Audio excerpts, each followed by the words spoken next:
பள்ளியிலே படித்துக் கொண்டிருந்த போது, சிறுவனாக இருந்த போது, மாணவ பருவத்தில் இருந்த போது, கோபாலபுரம் இளைஞர் திமுக சார்பில் சென்னை கோடம்பாக்கத்தில் இருக்கிற ராம் தியேட்டர்ல நாடோடி மன்னன் படத்தை காலை காட்சியாக திரையிட்டு அதன் மூலமாக கிடைச்ச நிதியை நான் கொண்டு போய் தலைவர் கலைஞரிடத்தில் கொடுத்தேன்.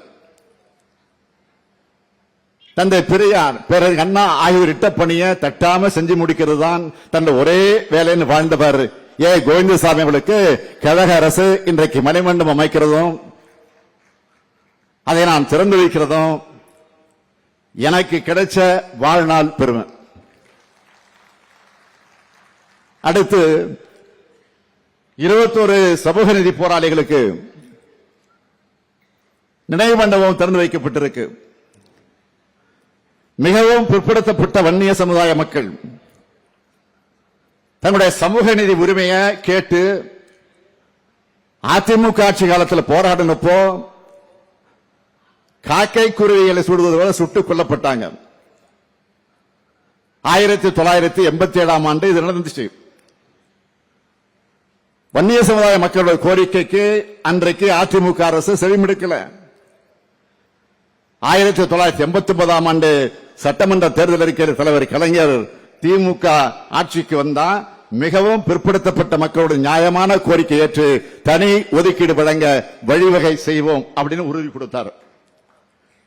சொன்ன மாதிரியே தலைவர் கலைஞர் அவர்கள் முதலமைச்சர் நாற்காலிலே அமர்ந்து 43வது நாள்ல மிகவும் பிற்படுத்தப்பட்டவருக்கான 20 விழுக்காடு ஒதுக்கீட்டை உருவாக்கி கொடுத்த வரலாறு தான் கலைஞருடைய வரலாறு, திமுக ஆட்சியின் வரலாறு.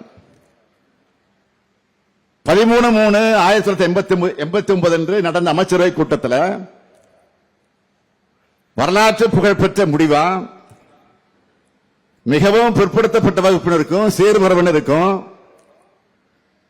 20 விழுக்காடு தனி இடஒதுக்கீடு செய்யப்படும் அறிவிக்கப்பட்டுச்சு. இன்னைக்கு கல்வியில, வேலை வாய்ப்பில் மிகவும் பிற்படுத்தப்பட்ட சமூகத்து பிள்ளைகள் படிச்சு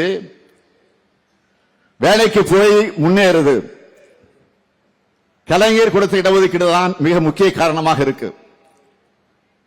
இது மட்டுமா, உயிர் தியாகம் செஞ்ச 21 குடும்பத்துக்கு 3 லட்சம் ரூபாய் கருணை தொகையும் மாதந்தோறும் பென்ஷனும் வழங்கினவர் முதலமைச்சர் கலைஞர். இன்றைக்கும் அந்த குடும்பங்கள் மாதம் 3000 ரூபாய் பெற்று வராங்க. அவங்களுக்கு சமூக நீதி போராளிகள் பட்டமும் வழங்கப்பட்டுச்சு. அப்ப நடைபெற்ற சாலை மறியல்ல கைதான 2 லட்சம் பேர் மீதான வழக்குகள் திரும்ப பெறப்பட்டுச்சு. அது மட்டுமல்ல, குண்டர் தடுப்பு சட்டத்தின் கைது செய்யப்பட்ட வன்னியர் சங்கத்தினுடைய நிர்வாகிகளாக இருந்த பூத்தா அருள்மொழி, பூத்தா இளங்கோபன் அவர்கள் இங்கே அமர்ந்திருக்கிறார். வாழைச்செல்வன், ஆரணி ராஜேந்திரன், தாராசிங் ஆகிய 5 பேர் மீதான வழக்கும் திரும்ப பெறப்பட்டுச்சு. அதே போல திரு வாழப்பாடி ராமமூர்த்தி அவர்களும், வன்னியடிகளார் அவர்களும், வன்னியர் கூட்டமைப்பினுடைய நிறுவன தலைவர் சி ராமமூர்த்தி ஆகியோர் முதலமைச்சர் கலைஞர் அவர்களை சந்திச்சு மரியாதைக்குரிய எஸ் ராமசாமி படையாச்சியார் அவர்களுக்கு சென்னையில சிலை வைக்க வேண்டும் என்ற ஒரு கோரிக்கை வச்சப்போ, அப்போ சென்னைக்கு நான் மேயராக இருந்தேன். என்கிட்ட தான் அனுப்பி வச்சார் முதலமைச்சர் கலைஞர் அவர்கள். சென்னையில 3 இடங்களை குறிப்பிட்டு அவங்க என்கிட்ட கொடுத்தாங்க. அதற்கு பிறகு முடிவு செஞ்சு இறுதியா சென்னை ஆல்டா சந்திப்பில், நந்தனம் ஆல்டா சந்திப்பில் ராமசாமி படையாச்சருக்கு சிலை அமைக்கப்பட்டுச்சு. முதலமைச்சர் கலைஞரும் மேயராக இருந்த நானும் அந்த விழாவில் கலந்து கொண்டோம். வன்னியர் பொது சொத்து வாரியம் அமைக்கணும்னு வன்னியர் சங்க தலைவர்கள் முதலமைச்சர் கிட்ட, கலைஞர் கிட்ட அன்றைக்கு கோரிக்கை வச்சாங்க. 2009 ஆண்டு அதற்கான ஆணை பிறப்பிச்சதும் கழக அரசு தான். இப்போ 2021 6வது முறையாக கழக அரசு ஆட்சி அமைந்த பிறகு 1987 சமூக நீதி போராட்டத்தில் துப்பாக்கி சூட்டுக்கு பலியான 21 சமூக நீதி போராளிகளுக்கு 4 கோடி ரூபாய் மதிப்பீட்டில் மணிமண்டபம் அமைக்கப்படும் தமிழ்நாடு சட்டமன்றத்தில் நான் அறிவிச்சேன்.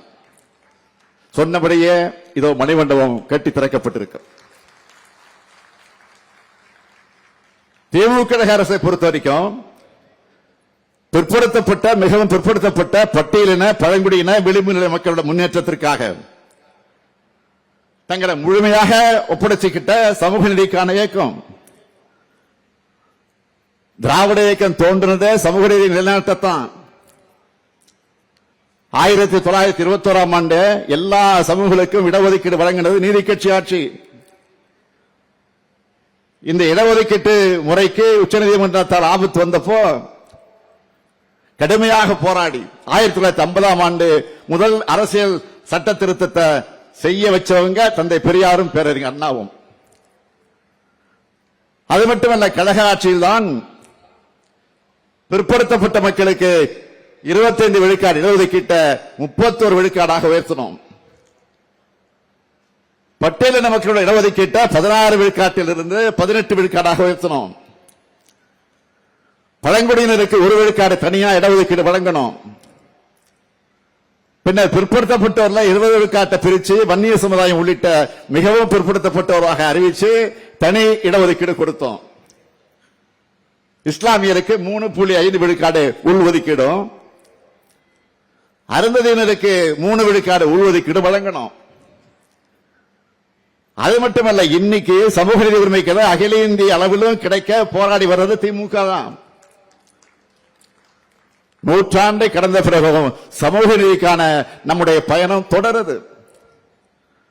அதன் அடையாளமாகத்தான் 21 சமூக நீதி போராளிகளுக்கு மணிமண்டபமும் ஏஜி அவர்களுக்கு நினைமண்டபம் அமைக்கப்பட்டிருக்கு.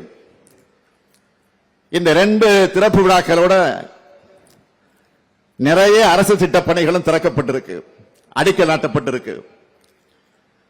இந்த விழுப்புரம் மாவட்டத்தில் கழக ஆட்சி காலத்தில் செஞ்சு தரப்பட்டிருக்கக்கூடிய ஏராளமான சாதனைகள், ஏற்கனவே செய்திருக்கக்கூடிய சாதனைகள் சிலவற்றை மட்டும் தலைப்புச் செய்திகளாக நான் சொல்ல விரும்புகிறேன்.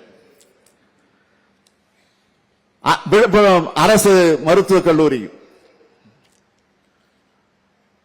கட்டடத்துடன் கூடிய புதிய கதிரியக்க டெலி கோபால்ட் கருவி, தீவிர சிகிச்சைக்கான கட்டடம் கட்டப்பட்டு வருது. செஞ்சியில புதிய பேருந்து நிலையம், வானூர் வட்டம் திருவக்கரையில அருங்காட்சியக உலகம் கலையரங்கம்,